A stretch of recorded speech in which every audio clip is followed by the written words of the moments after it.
আসসালামু আলাইকুম। অত্যন্ত গুরুত্বপূর্ণ একটি মেসেজ।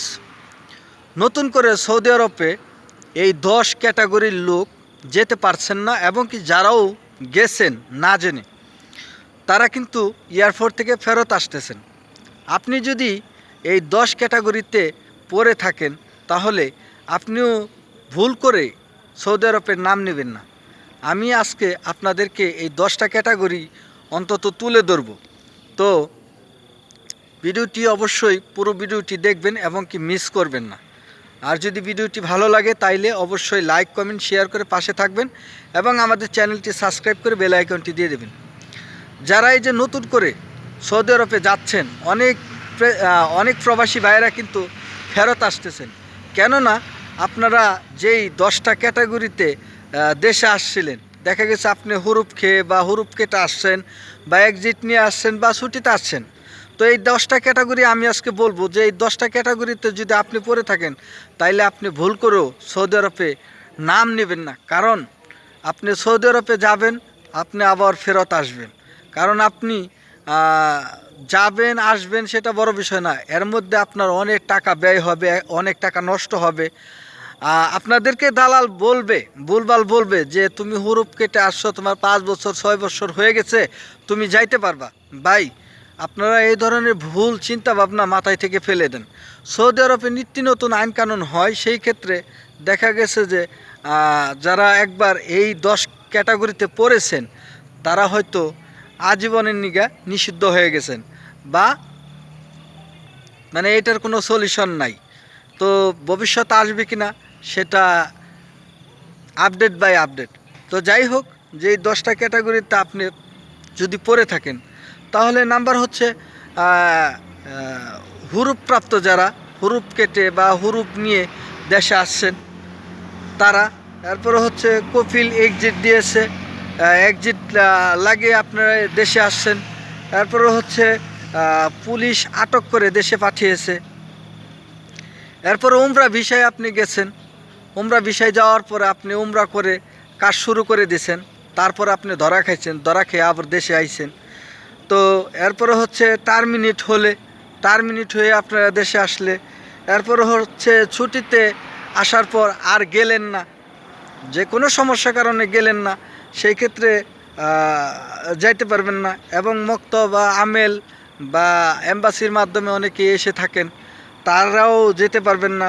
বর্ডার নাম্বারে যদি হুরুপ থাকে তাদের জন্য নিষিদ্ধ। এরপরে হচ্ছে হামলা মামলা খেয়ে যারা আসেন তাদের জন্য। এরপরে হচ্ছে পাসপোর্টে যাদের হুরুপ আছে তারাও কিন্তু আসতে পারবেন না। এই যে 10টা ক্যাটাগরি, ছোট ছোট ক্যাটাগরি, আপনাদেরকে বললাম যে আপনাদেরকে সতর্ক করার জন্য। সেই ক্ষেত্রে আপনারা ভুল করেও কিন্তু আপনারা সৌদি আরবের নাম নিন না।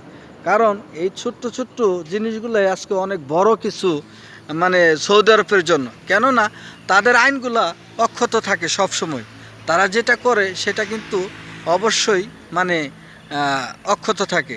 তারপরে বলবেন যে অনেকেই গেছে, হ্যাঁ ঠিক আছে ভাই, 100 জনের মধ্যে যদি 2 জন যায়, 5 জন যায়, সেটা বড় বিষয় না। কারণ 100 জনের মধ্যে 2 জন 5 জন গেলে সেটা দেখা গেছে যে তারও অনেক ঝামেলা পোহাইতে হয়েছে, তার অনেক মানে অনেক কিছু পার করে যেতে হয়েছে। এরপরে হচ্ছে অনেক বিনিময় করা লাগছে, বা তার পিছনে ব্যাকগ্রাউন্ডটাও এরকম ছিল, বিদায় সে যেতে পারছে।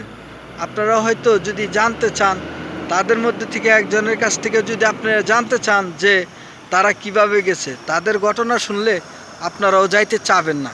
কেননা দেখা গেছে যে তার ব্যাকগ্রাউন্ড ভালো ছিল এবং তাদের কফিল ভালো ছিল, তাদের কফিল সাপোর্ট করে তাদেরকে বের করে নিয়ে গেছে। সেই ক্ষেত্রে এটা ধরে নিলে আমার ঘুম নষ্ট করে, মানে আপনার ঘুম নষ্ট করে কোনো লাভ নেই। তো যাই হোক, আমি আপনাদেরকে বললাম যে আপনাদের যদি এই সমস্যাগুলো থাকে, বা এই 10 ক্যাটাগরিতে যদি আপনি পড়ে থাকেন, আপনি অবশ্যই জানেন। তো সেই ক্ষেত্রে আমি বলবো যে সৌদি আরবে আপনি না যে অন্য কোনো দেশে যান। কারণ কি, আপনি হয়তো জানেন না আপনার সব কিছু ওকে আছে, আপনি নতুন ভিসা নিলেন, সেই ক্ষেত্রে আপনি সব কিছু ওকে দেখাইতেছে, বাট এয়ারপোর্টে যাওয়ার পরে আপনার সব সমস্যা সামনে এসে দাঁড়ালো, তখন তো আর আপনি ঢুকতে পারতেছেন না, সেখান থেকে আপনাকে ফেরত আসতে হবে। তো এরকম কারো জীবনে যাতে না হয় আপনাদেরকে সতর্ক করার জন্য আজকের এই ভিডিওটি।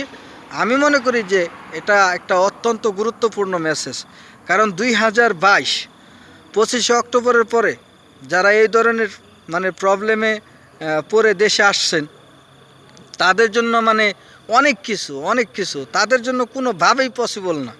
এই কথাটা আমি বলে দিলাম, কারণ কি 2022 25শে অক্টোবরের পরে হুরুপ্রাপ্ত, পুলিশ আটক, এরপর হচ্ছে এক্সিট, টার্মিনেট, এগুলা নিয়ে যারা দেশে আসছেন তারা ভুলও আশা করেন না সৌদি আরবে আবার যাবেন।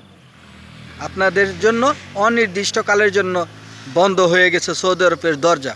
তো যাই হোক, ভিডিওটি ভালো লাগলে অবশ্যই লাইক, কমেন্ট, শেয়ার করে পাশে থাকবেন এবং আমাদের চ্যানেলটি সাবস্ক্রাইব করে বেল আইকনটি দিয়ে দেবেন। আসসালামু আলাইকুম।